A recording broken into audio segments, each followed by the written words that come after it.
Hello સાંભળો, હા, હું છે ને હમણાં ફરી શોપિંગ માટે નીકળી છું. દર અઠવાડિયે તું નીકળે છે.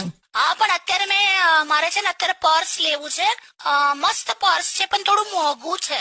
એટલે કેટલું? એટલે આમ તમને કહું ને તો 20-25 હજાર નું થાય છે. 20-25 હજારનું પર્સ? અપાવો ને યાર. તું છે ને આ કીટી પાર્ટીની મેમ્બરશિપ કેન્સલ કર ભાઈ.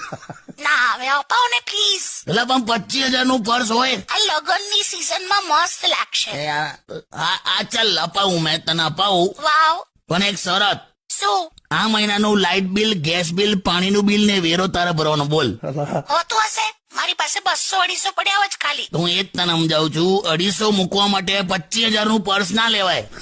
અરે યાર. તું પણ બહાર નીકળે પછી કેમ મને આવા એટેક આપ્યા કરે છે ઓલવેઝ? સારું તો પછી લિપસ્ટિક લઈ લઉં છું. હા, લિપસ્ટિક લઈ લે, 10 લઈ લે બસ. ના ના, મારે એક જ લેવી છે, એ પણ એટલા માટે કેમ કે કલર મારી પાસે નથી. કયો કલર નહીં? ગ્રીન કલર, લીલો. બે લીલા કલરની લિપસ્ટિક હોય લી? અરે એકદમ એટ્રેક્ટિવ લાગશે. અરે શું એટલે, હું તો કઈ રેલવેમાં ગાર્ડ છું કે લીલા કલર એટ્રેક્ટિવ લાગે? શું યાર, લીલો કલર હોઠ પર હોય યાર. ના હોય કાકા ના. અરે લીલો કલર લગાડવા દો.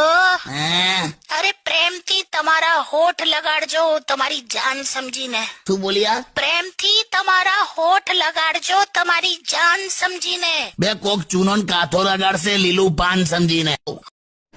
હેલો માય યુટ્યુબ ફેમિલી, તો કેમ છો બધા? તો મારી પોસ્ટ, રીલ્સ અને કોમેડી વિડીયોઝ તમને સારા લાગતા હોય તો પ્લીઝ લાઇક, શેર અને કોમેન્ટ કરજો અને મારી ચેનલને સબસ્ક્રાઇબ કરજો.